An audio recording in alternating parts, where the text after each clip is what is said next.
Perfect. Yeah, so much better.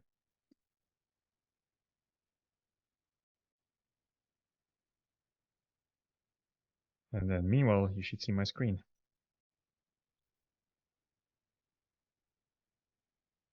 But we need to hear you. We can't hear you here in the room. So, Okay. hey, other folks on the call, can you hear Anthony okay? Yeah, we can hear him very well. Yeah. Okay, good deal. I think the issue All right. is on your end. Take it away. All right, great. So just double checking, everyone can hear me just fine? Yeah. Okay. For the people who are actually at the user group physically, just know that you can also ask me questions as well as people on the call throughout the presentation. I don't know what the setup looks like. Can't see you either, but feel free to reach out. In any case, thank you, Aaron, for giving me the presentation to speak today for this group. Didn't quite make it this time to fly out, but who knows, hopefully somewhere in the near future. So my name is Anthony. I'm the co-founder and CEO of DESelect, for those who don't know me yet, though I am very loud on LinkedIn, that you may have noticed. In the past life, I used to be a consultant specialized in marketing automation. I worked across cloud. I worked for mid-market, enterprise, across various industries. But today I have the fortune to be at the helm of this fast-growing rocket ship known as DESelect. And it's my absolute pleasure to be able to chat with you today. And while it is a presentation and while it will be action-packed with tons of information, as always, I appreciate the direction. Feel free to just interrupt me. I talk enough anyway. That's a guarantee. So on today's agenda, first I'll give you a quick intro on who we are, followed by an overview of our capabilities with DESelect. And then we'll start with Segment, which is still, I would say, our flagship product or module within the platform. And I'll give you a glimpse of the capabilities there. Then we'll jump to Engage, a somewhat newer module that was announced and that is still, that we're still very releasing all kinds of new stuff for on a very regular basis. And then a sneak peek for our generative AI capabilities. It's kind of hard these days to escape all the noise about AI, and I'm sorry, you're gonna have more of it today, but I guarantee it's gonna be cool. You're gonna be really interested in what we're gonna show, and then Q&A. But again, Q&A can be throughout. So let's do this. So who are we? DESelect, we're a Salesforce App Exchange partner. So we are a software company. We're not a consulting firm. We're not a Salesforce customer. We're not an agency. No, we make SaaS and we love it. Our customers are typically mid-market and enterprise. We have headquarters in Antwerp, Belgium, in case you're wondering where the funny accent comes from. So that's that.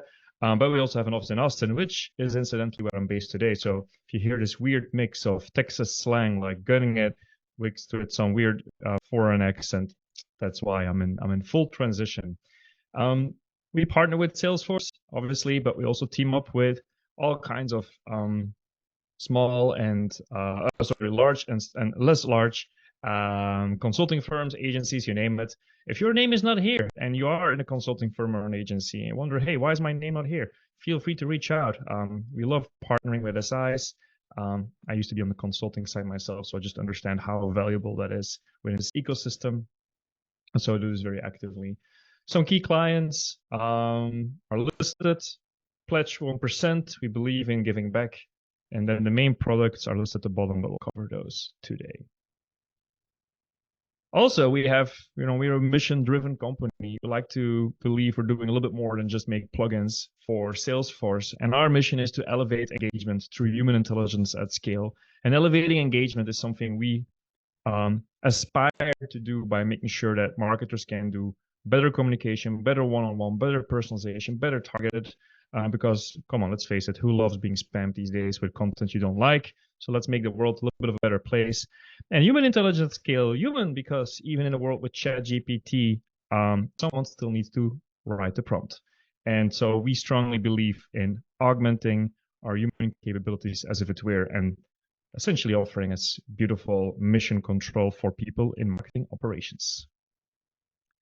As I mentioned, we have a few nice logos. There's more. Can't put them all on the slide, but needless to say, we serve customers in basically all the major marketing cloud segments. So that would be your automotive, financial services, telecommunications, software, retail. We have some huge healthcare service provider firms. We have pharmaceuticals, we have life sciences, pretty much everything. And education. I failed to mention education because they just have really complex data and do a lot of outbound campaigns. I think that's why. Our customers tend to say really nice things about us. I'm super proud of that. I'll let you just, glimpse at the slide for a second. One thing that's not on the slide, by the way, is that we have a pretty decent NPS. We should probably put it on the slide, but our NPS actually cruised past 60 and sort of on its way to hit 70. And I think we have quite a mixed audience in the room, but probably a few marketers, and you know what that NPS means. Hey, maybe a very quick poll, because I like to deliver a personalized approach. What's the audience like today, Aaron? Do we have a mix of marketing people, MarTech people, admins, or is it just one category?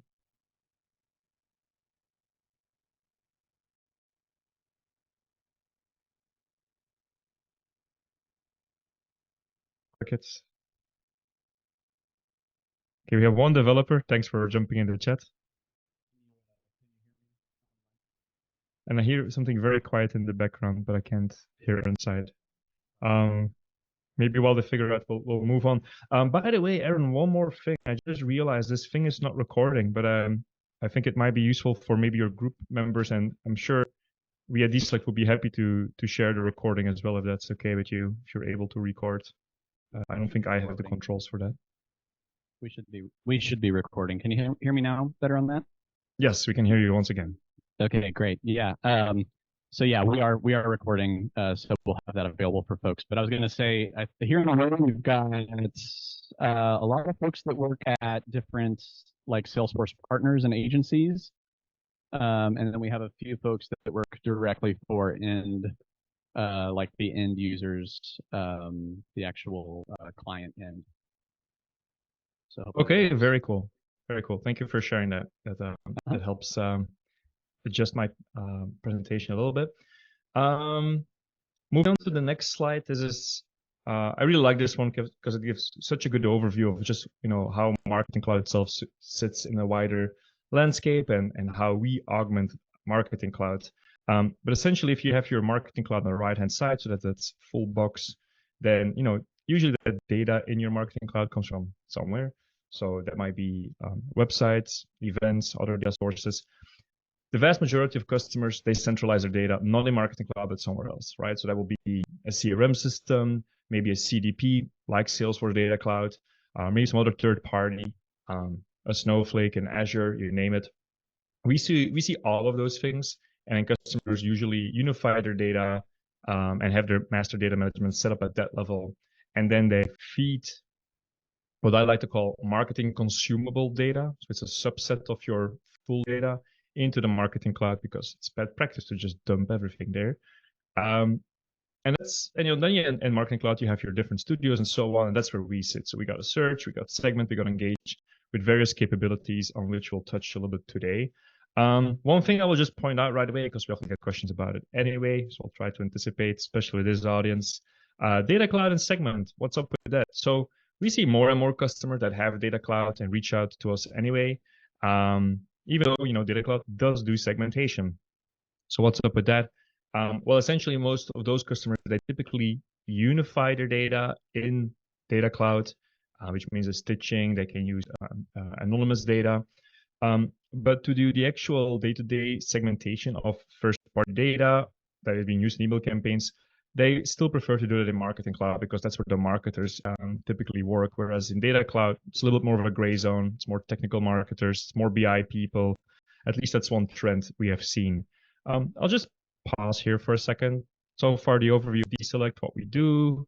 Are there any questions so far?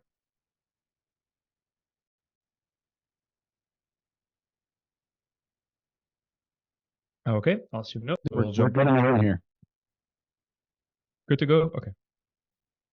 Great. So I always like to bring instant value in these kind of demonstrations. So here's your instant value for today, your two call to actions. Segment free. This is a newer one, so we don't, this is live on App Exchange. You can get it today if you like. Basically, it will be a slimmed down version of the segmentation capabilities I will be demonstrating today. So if you're struggling with SQL, if you just need a little bit better segmentation, and you want to give this a try, this might suit you. It's free forever. There's just a limitation on the usage on a monthly basis. For some customers, like smaller organizations or nonprofits, that might be enough, honestly. And then, have your fun with it. For others, it's a great way to just try it out. So that's segment free. And on the right-hand side, we have search. And if you're not using search yet, shame on you. I think we have 5,000 users by now. It's a fully free app as well. It's available on Chrome and the App Exchange, and it allows you to, guess what, search. Quick note on that though, for the Chrome version, this is hot news. This is like literally news from today. Both our Chrome extension as well as a few other Marketing Cloud oriented search apps that are available on Chrome, on the Chrome App Store, they rely on a Salesforce API that is being deprecated. So in other words, the Chrome apps will stop working. However, we already have this, the one for App Exchange. If you install the one for App Exchange, you can also keep using the Chrome version, because the Chrome app that we have has a sweet embedded search app in your navigation bar. I'll show that in a second. So this is very new news. I announced it literally today on LinkedIn and some other channels. Right, so that was search, that was some instant value. So let's talk a bit more about segment itself. Essentially, it's no-code audience segmentation for Salesforce Marketing Cloud. The idea is that you can execute your campaigns in half the time, because other than just functionality, we do like to make a real business impact for our customers. Impact such as, well, the things you see on this slide, frankly. So I'll let you glimpse a little bit, see what resonates with you.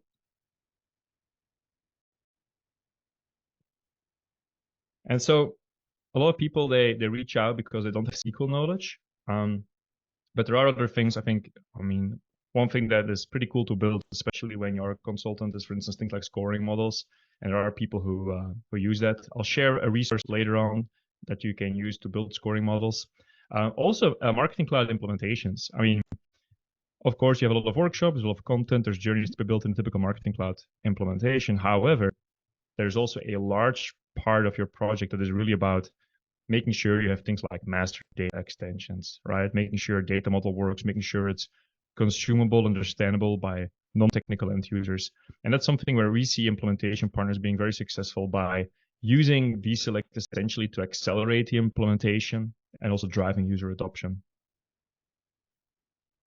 Okay, I'm going to skip over a few slides, but I'll make sure the whole presentation is shared. So I'll skip over this as well. I do like to pause on this one. So I already, positioned DESelect segment a bit, and it's helpful to think of it as Segment Studio for Marketing Cloud, because as you'll see, it is fully integrated in the Marketing Cloud. It's intuitive drag and drop, but also, and this has been something we've, prided ourselves on from the get-go, it's turnkey. It's literally customers, engage in an agreement with us, or, maybe these days you can get the free version, and it's immediately ready to be used. Having said that, there are a few things that admins can do to make it even easier for end users, and I'll show that as well. And that can also be a role for consulting or agency partners. I think this is interesting. This is educational, so I'll pause a little bit on this one. You see, increasing campaign velocity, which means how fast can you get campaigns out of the door, is so critical these days in markets where you have to be really reactive, really fast. And usually the fastest to go to market and really make a big difference competitively. One of my customers is a large software company, and recently I went on site with them to visit and have a chat with our local exec sponsor. And one of the things that he told me is that this year they're running 650 experiments.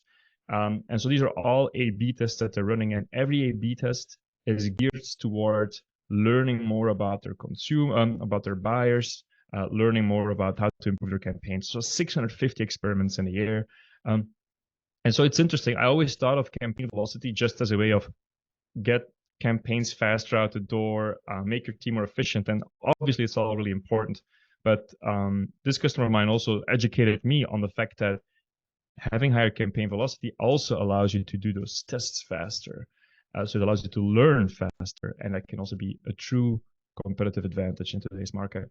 So what does a usual flow look like? That's at the bottom here. Say you're using just SQL, and with this audience, I'm assuming most people are familiar, but just for the record, yes, there is some out-of-the-box features in Marketing Cloud to filter. Those have strong limitations. I'm not going to go into detail today.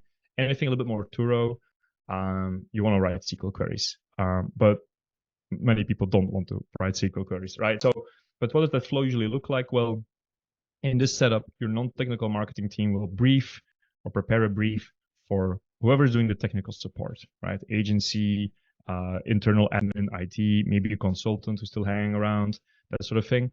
They prepare the brief, but then the technical support, whoever it is, they're in a different work stream. They work in sprints, their sprints are already committed, they have a full backlog.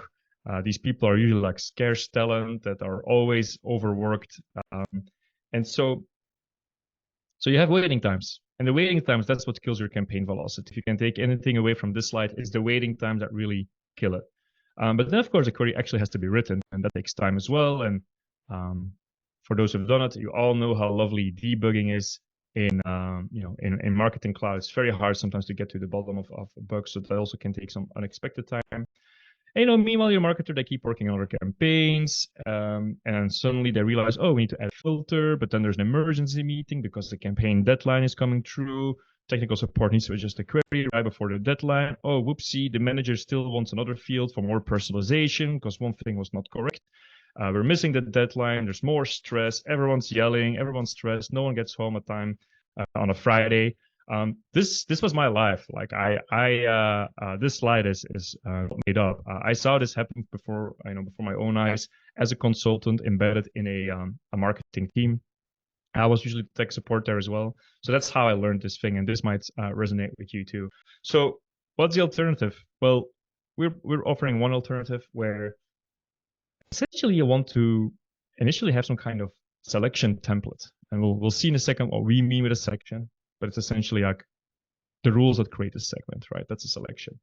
And there's different models, but the easiest way is that the tech support should do this one-off. Like they should create some kind of templates, they should some kind of enablement, because I strongly believe that it should be marketers doing most of the segmentation themselves. And the reason for that is they'll be better marketers. If you have no idea what your data is, because you're always in the luxury position of just being able to ask some technical guy or gal to make a query, you're never forced to actually learn what's in your database. If you do, you'll see all kinds of opportunities for personalization, for better targeting. So I'm a little bit opinionated on that, but that's one way of doing it. Having said that, as you'll see, my favorite features also cater to the technical users because you can really go quite berserk. All right. So, okay, what's the business impact? Bunch of things, but many customers, they report a huge amount of time saving on the time they used to spend on data. So that's awesome. And then we have a bunch of customer stories. Here's one. It's a telecom from the German-speaking region in Europe. So they use Salesforce out of the box for a long time. They also tried Automation Studio, SQL and Query Studio. But that just was a very time-consuming process. They had technical teams doing that for the marketers as a sort of internal service. And so they switched that model around pretty much to what I was describing earlier, where yes, the technical people would also still segment for the most complex things, but they would also create segments in such a way that the marketers could do it themselves. So now they have 4 times as many marketers who can actually do campaigns fully solo, because even though they don't have SQL skills, they can just self-manage. So that's pretty awesome. And just this, there's this quote on the story. It's online on our website, where they say something like, here we go. DESelect turned their whole team into data experts. And that I think is like one of the coolest things we do. Like we actually make marketers better marketers. It's not just that we make the technical threshold lower. It's also by using our stuff that the people actually get better. Like they educate themselves, they become more skilled, which is also good for their career. Alrighty, let's go back into share. So, and there's a bunch of these success stories. I'm not going to cover all of them. I will just share slides afterwards, and there's a bunch of slides a bunch of stories on our website, as you can see. But let's just jump into the demo. So for today's demo, I was kind of contemplating what I'm going to do, but I'm going to keep it pretty old school, and I'm going to stick to a data model that I'm sure many of the consultants in the room will know, because it's hard to segment without data. So we're in our beloved Marketing Cloud, everyone's bread and butter in this call, and I have a bunch of data extensions here. Now I'm going to make a few assumptions, like people probably know what data extensions are, but what I will show is that, for instance, for accounts here, is that readable, by the way? Is that zoomed in enough? Can you zoom in a little bit more if you need to? Just shout if. Cool. So here, demo accounts. So just a bit of sample data we're going to be playing around with. So I'm going to do a B2B scenario. We're going to pretend that all of us together, we're a team of B2B marketers, and we want to help accelerate some of the deals that our salespeople are working on. So what we want to do is we want to identify accounts with contacts where there is some kind of open opportunity. So this is what the account information looks like. Got a bunch of companies, location, etc. But what about those opportunities? Well, those are here. And this is what opportunities look like. So, there's an amount of each deal that we could win. You can see some of these deals are open, some of them are already closed, lost, etc. And yeah, that's the idea. We want to do a campaign for that. Now, let's pause here for a second. If you want to do this out of the box Marketing Cloud, you could create filters, but we're dealing with data across multiple data extensions, right? So filters will not cut it. So we could also do it with SQL, but that's the thing we're trying to avoid, obviously. So what's the alternative? Well, the alternative will be DESelect segment, obviously. So it's just navigating there. And as you can see, I'm now going to App Exchange, where if you have DESelect installed, we will show up. Same for search, by the way. I kind of forgot to gloss over it, but the search bar at the top that you see here, so that's our Chrome extension, for which now you also need the App Exchange search version. But if you don't have that, you're really missing out because it's such a time saver. So anyway, I'm going to DESelect segment, and let's zoom out a little bit. So this is the DESelect segment interface, which I understand will be new for the majority of people here. What you see here is a list of something we like to call selections. So Anthony, what is a selection? Well, a selection is a group of rules, a set of rules with filters, with data extensions, going to define your segment. It's not the segment itself, that will be a new data extension, but it's what defines a segment. As you can see, we can, on the left-hand side here, organize a little bit by campaign, by team, by, I don't know, region. Here you can see all the selections I've made, how many records they were in, when they ran, who made them, and so on. There's a bunch more stuff here, but let's just get started and make that new selection. So we'll give it a name. We'll call it contacts with open opportunities. Again, this is the user group, bam. Side note, you can already see use template here. So not only have we made it super easy to segment with drag and drop rather than code, even within our own platform, we still foresee all kinds of time savers, including templates. So I'll try to briefly touch on those, but I will give you one big disclaimer. I will not be able to demo all of the things in today's demo, especially because I'm also going to cover still another product. But please just reach out if you want to have a more extensive demo, or you have a use case for a customer, or maybe for the consulting and agency people in the room. If you want to have a more extensive deep dive for your own team, just reach out. I will share my contacts at the end of the presentation.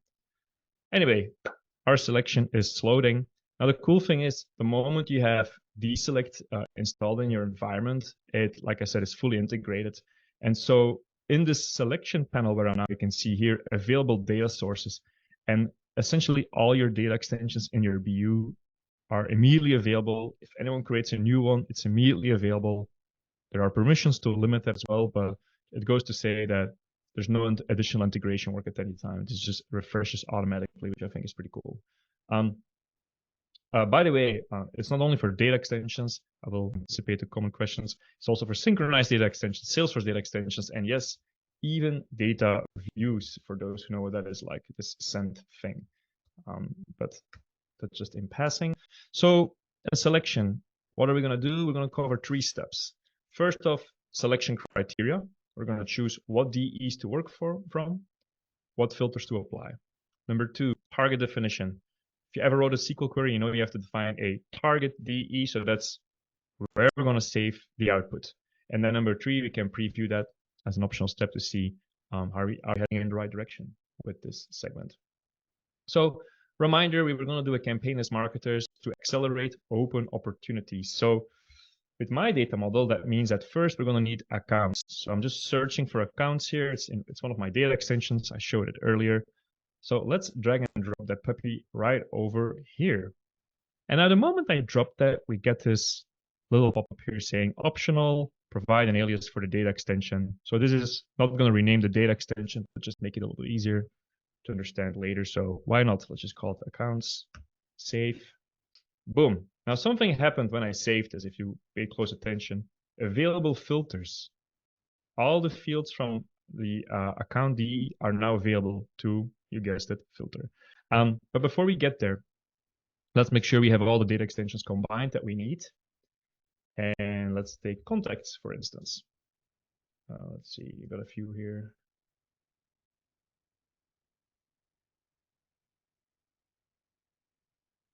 This one.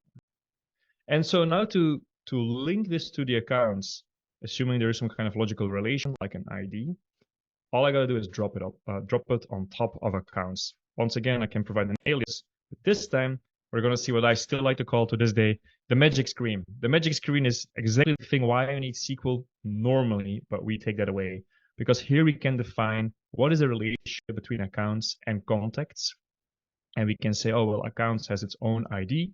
And contacts, we have for each contact an account ID because each contact is linked to an account.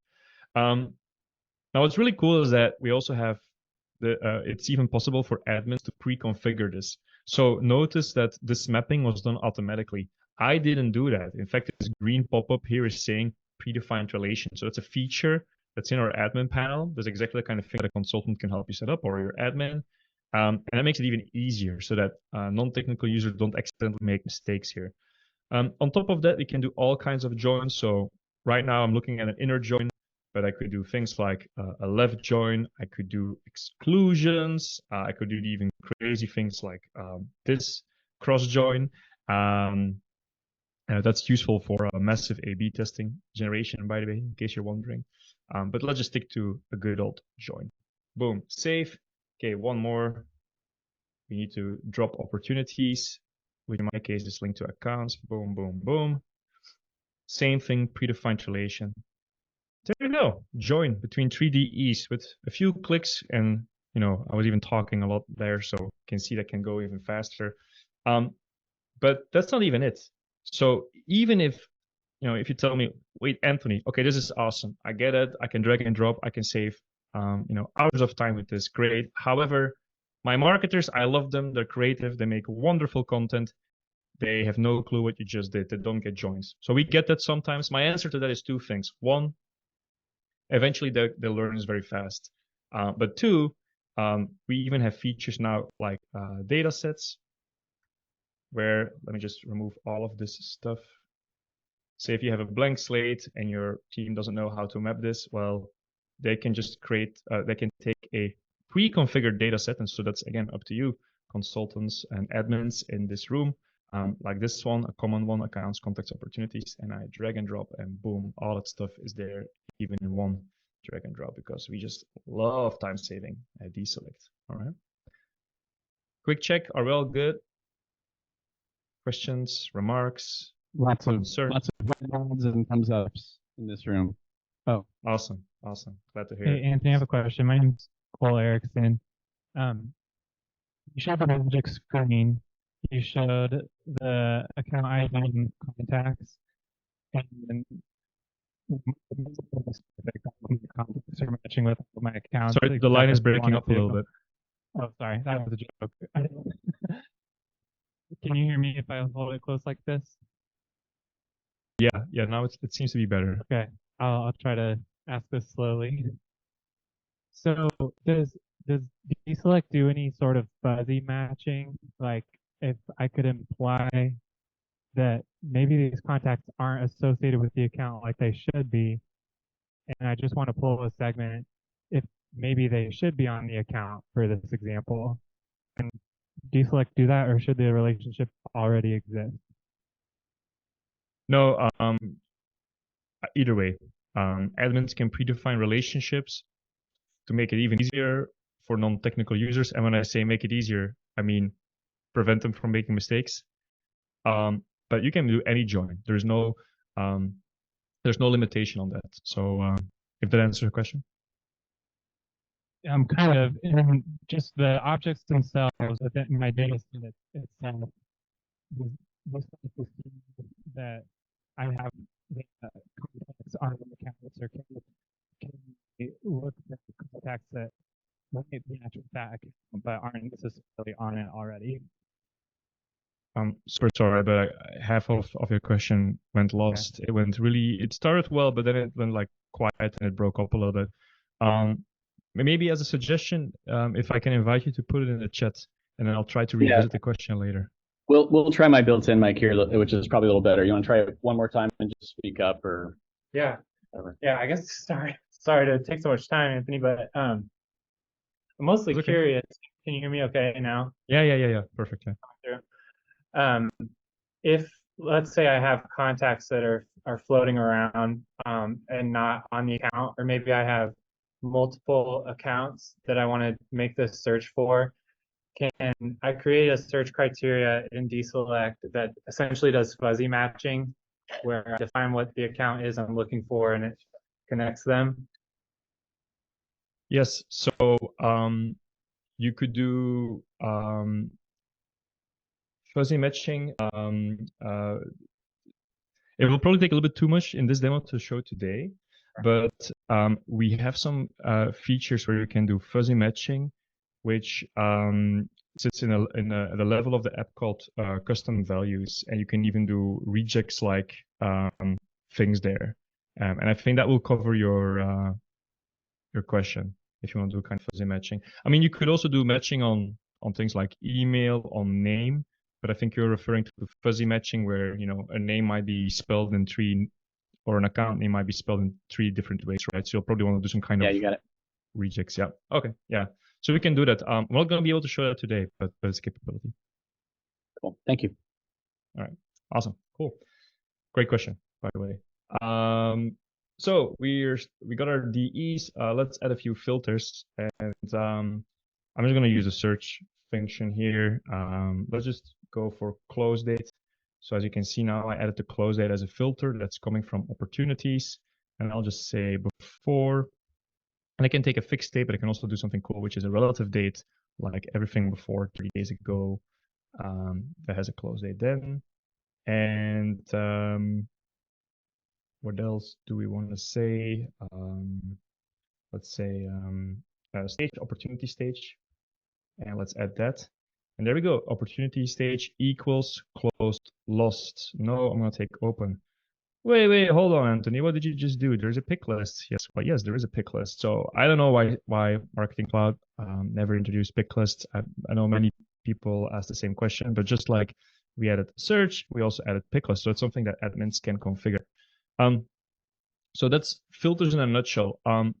Long story short, there's no limitations to how many filters you can add. You can also, just for the sake of showcasing it, you can add third layers. You can do combinations. You can have nested and or logic. Some of our customers have 60 filters or more. At that point, I would consider maybe cleaning up your data model. However, it is possible. And you can do all of that. And essentially, we support all the filters that you have in Marketing Cloud. We support all the data formats and then some, because we're allowed to do a certain operation in that. So I'm going to remove that. I'm going to keep it nice and easy. Maybe give it a little save there. And now that our data extensions are chosen and our filters are applied, we can go to step 2, target definition. So let's go there. So for target definition, I could choose an existing data extension, which is if you write a SQL query, is a step you have to do. but I'd love to do a show of hands, but I can't see y'all. So I'm just going to assume there's not going to be huge fans here of creating data extensions manually. At least it was not one of my favorite things. So fortunately, being the time efficient people that we are, we create a feature for that called create new data extension. So save. So what I'm doing now is I've set the scene for a new data extension, and you can read here in the center, drop fields to automatically create new target data extension. So that's what we can do. And those fields will be coming from the 3 data extensions we used before. And I'm just going to be lazy and say just add all fields for each of these data extensions. Boom. And there we go. On the right hand side, all those fields are immediately added with the right field format and so on.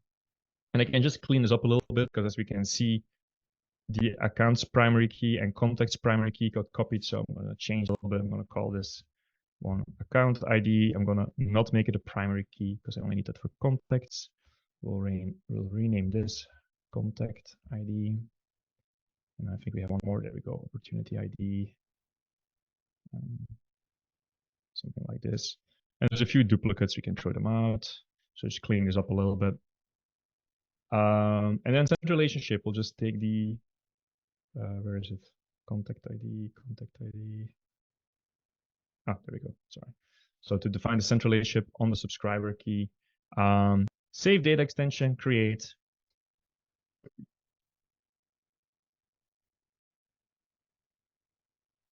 Done.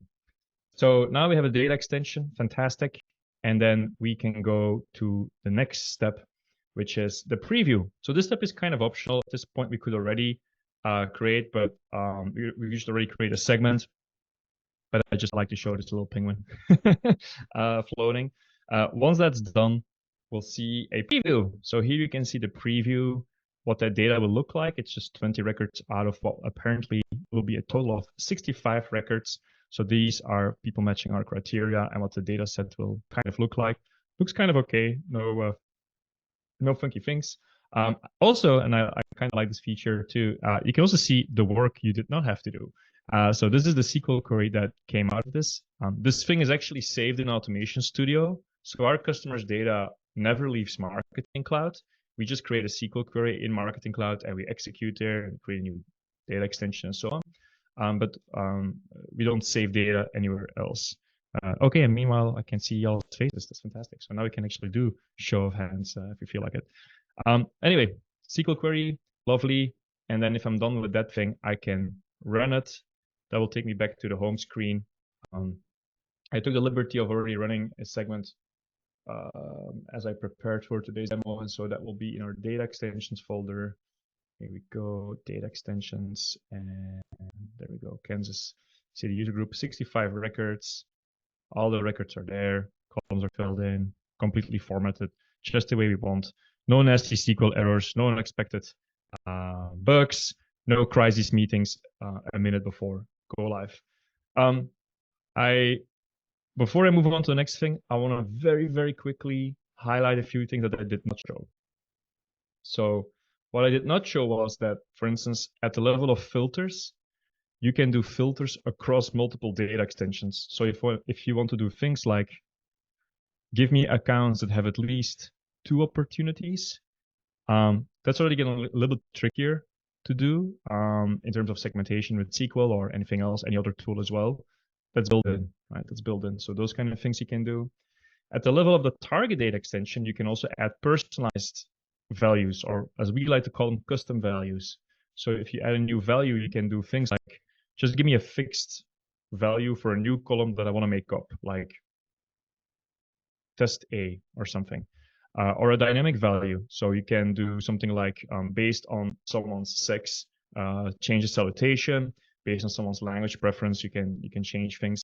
Or maybe if you're marketing into Canada, applying formulas. So here you can basically write any kind of crazy reject stuff that you want to do, you can do there. And then my personal favorite, aggregations. Aggregations like customer lifetime value, recent interactions, maybe even things like recency, frequency, monetary, right? RFM, typical model in retail. So that you can do that with DESelect. It's a little bit more setup, it's a little bit more, usually it's a little bit of a project there. but super powerful, because normally what marketers have to do is they have to reach out to their Salesforce CRM admin. They have to, for new aggregations, they have to create new fields. And then it takes a whole lot of time before it's implemented. It needs to be integrated and so on and so on. And here you give marketers essentially a playground where they can do this stuff themselves, which is kind of neat. Other stuff, prior deduplication. So we can do very advanced deduplication based on one or multiple rules, based on a certain order. So not just deduplicate, not just give me the most recent one, but rules like, I'm trying to reach a company. If I cannot reach the accountant, give me the owner of the business. If I cannot reach the owner, give me the assistant. Like these kind of cascading rules. That's pretty neat. And then the last thing that I'll say about the segment is that we can also do waterfall segmentations. So if you want to do multiple selections in a queue, because your business logic requires that, it's something we can do as well. Questions?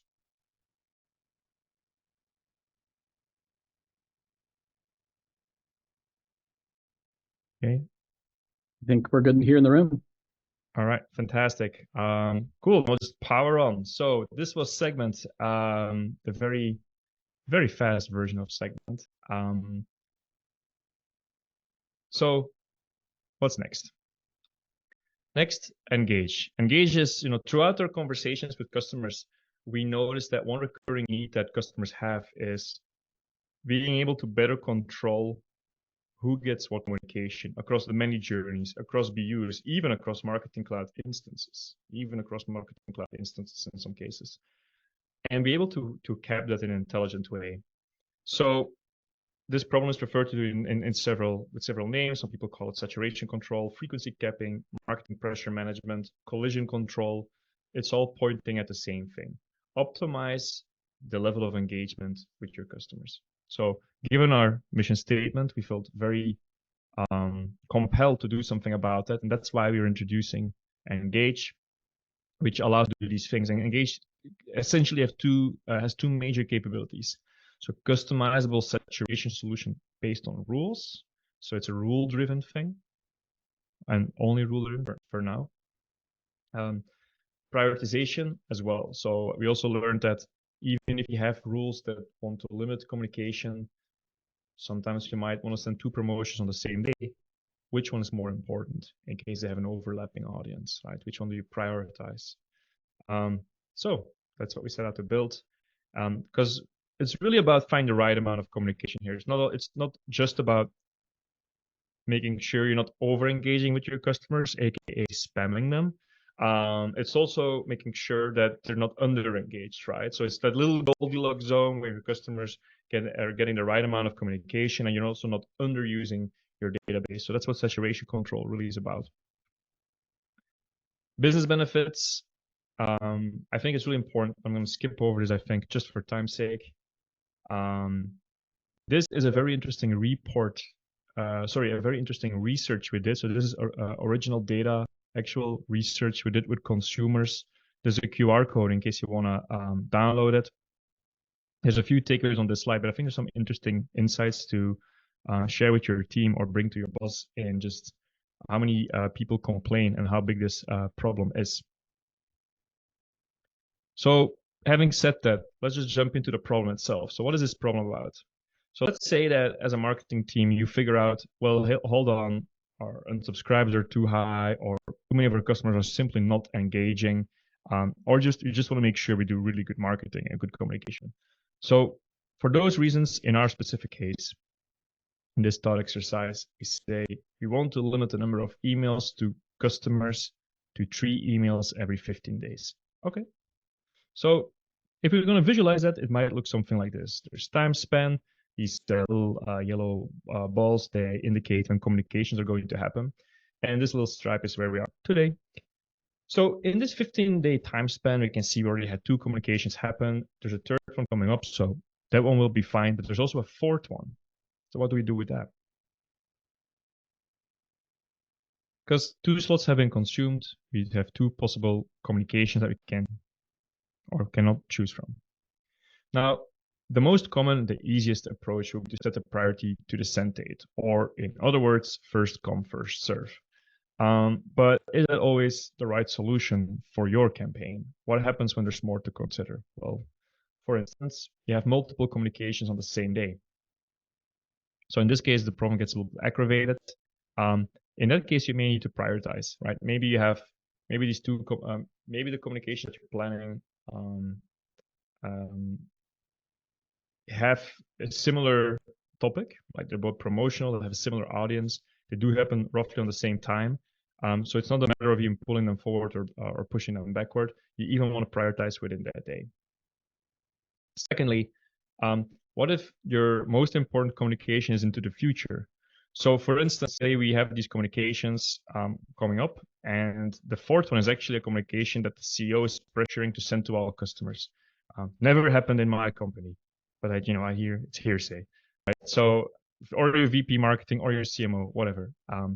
So in that case, you need something to overrule the rule that you already set.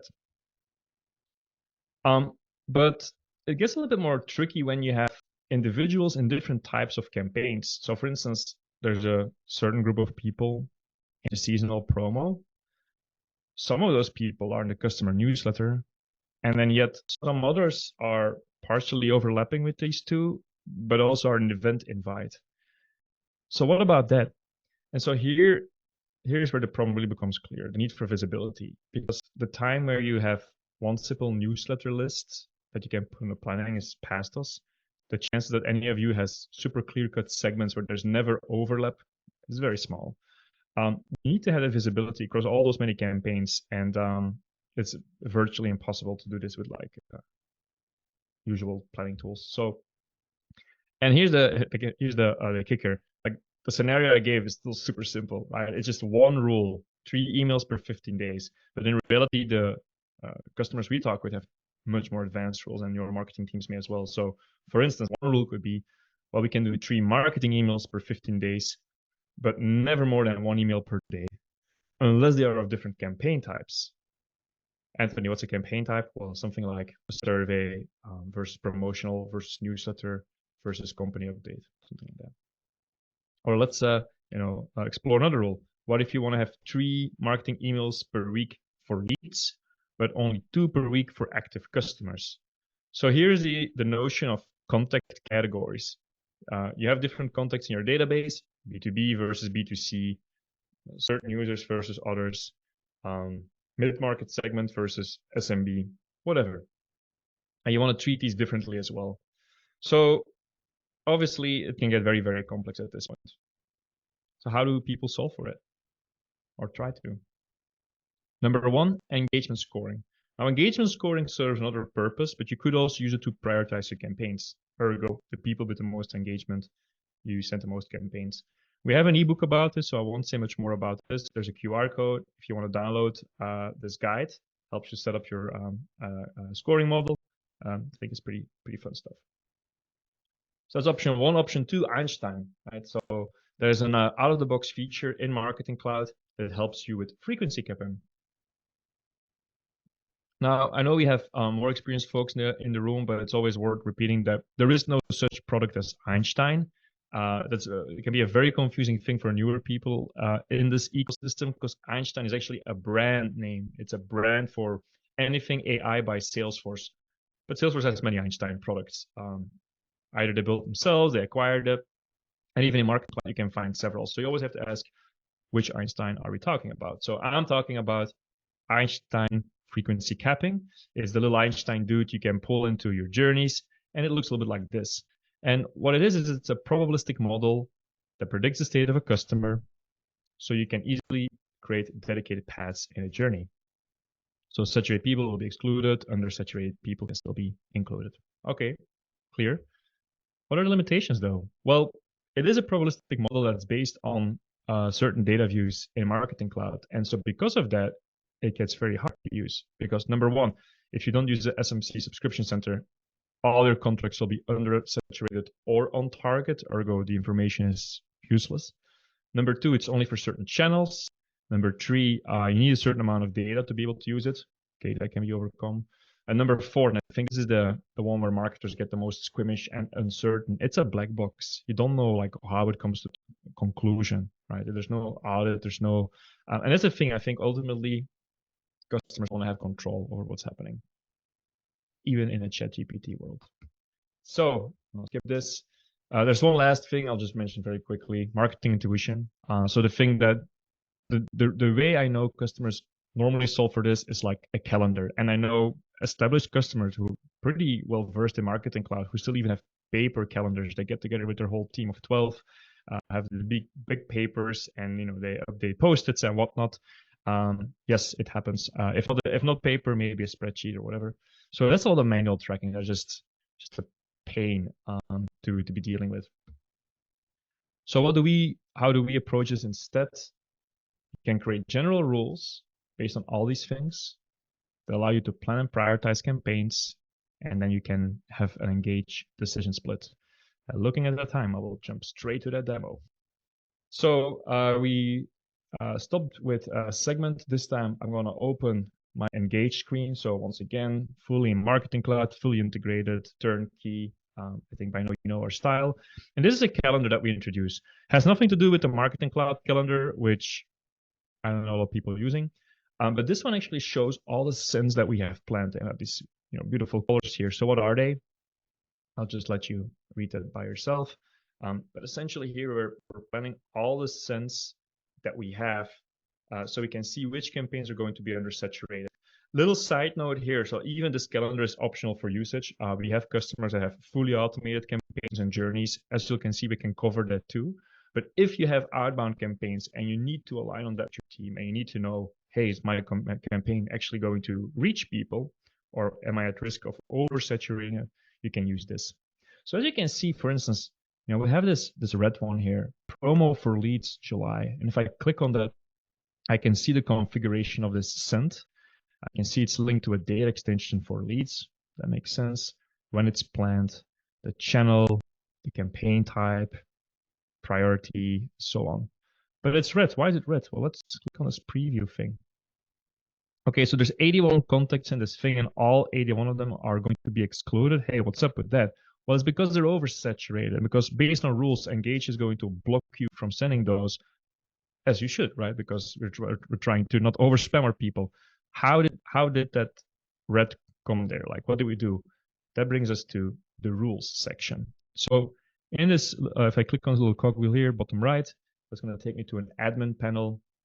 Aside from users and all that stuff, we can do a little bit of configuration. Now, you want to have some sessions with your team or with your client before you start playing with these rules, because setting up the rules is easy. It's coming up with the rules. That's the hard part. That's where you need to do the thinking. Once you're there, it's easy though. Because, for instance, you can define campaign types, because maybe different rules will apply between a newsletter and a survey. So these are, again, optional step, but you can introduce the notion of campaign types. Cool.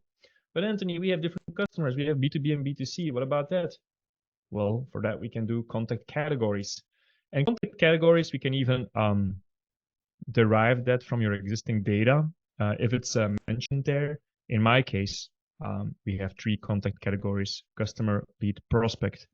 Anthony, I don't have contact categories. That's fine. You don't need it. It's an optional feature, just gives you a little more granularity. Next, channels. What channels do we want to allow? Okay, all of these. And then finally, we can get to the rules building. And here I have a few rules already set up, some rules for surveys, for leads in general. So let's just open one of those. Let's take 1 communication per day. So this is what the rule configuration looks like. We give that rule a name. We apply the rule in this case to all contacts. If you want to apply it to just the contact categories, some of which we have defined, we can do that as well. And we can say, however many we want, which campaign types we want, newsletter, survey, and so on, which channel, and for how many days. So I'm going to discard this change. So now all these rules are configured already. So this is going to make sure that our planning, let's go back, I can now know which campaign is going to be oversaturated or which not. And we can just on the spot, oh, sorry, different icon. we can just drag and drop it. And the moment I drag and drop this red campaign, which was going to be oversaturated, I get this prompt saying recalculation required, and I can just hit recalculate. And then it's going to take it's going to take a little bit of time to measure all these contacts in this campaign and the surrounding campaigns against all those rules to set. And once that's done, it will recalculate. Now, in this case, I see it's actually still red. That's my fault. It's because we have another promo in that week. So normally, oh no, sorry, the recalculation is complete. I shut up. So it's good. We're fine. The campaign is green. Hooray. We can send it. Okay, so now this gives us an idea of the planned campaigns.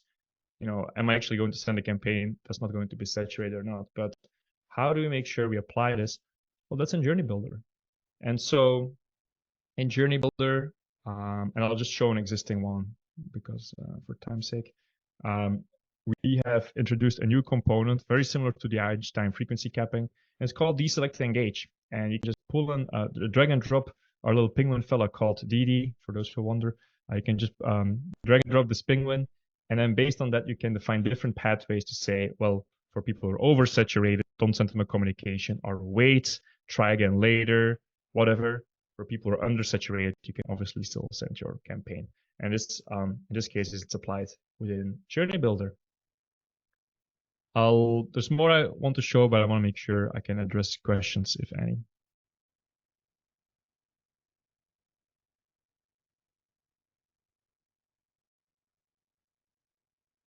Yeah, we got a question. Anthony, it's Cole again. I'll try to be less painful. That's okay. It looks like, just am I understanding this right, that if a email hits all the filter criteria, that just gets skipped. It doesn't go into a queue somewhere to be sent at the next available date? Or can you set that up? Yeah, we would refer to this as throttling. If I understand your use case well, it's like, oh, this contact, like a contact enters the journey, and then DESelect Engage says, nope, this one's oversaturated. We should not send something. We could hold that contact, and that's what we call throttling. And then we could tell Marketing Cloud just try again later and see if the person now matches the criteria or not. And if it still doesn't work, again, we can repeat this a number of times. Well, that answers my question. Thank you. Awesome, great question. Any other? I think that's it here in the room. Nice. There's a little bit more I could say about Engage, but I will. There's one last cool thing I want to share. If that's still okay, I want to be respectful of y'all's time.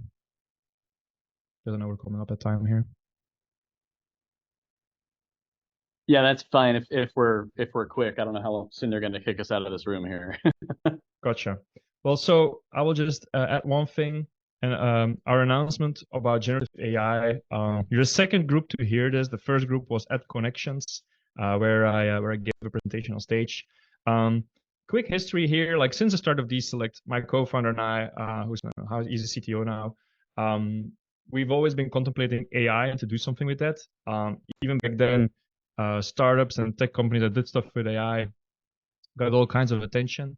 But we were always compelled to not do that and not to get sucked up in the hype because, we feel ultimately the AI and data science reality, especially back then, was really far from the marketing operations people day-to-day life, where you just want to get the freaking campaign out of the door and, not get lost in the data science forest. But it was always on our mind. And actually, in the past year, we already started hiring a bunch of data scientists specialized in Python, because for our Engage product, the one that you just saw, we see all kinds of ideas in terms of affinities, in terms of optimizing things automatically on top of the rules that people can set.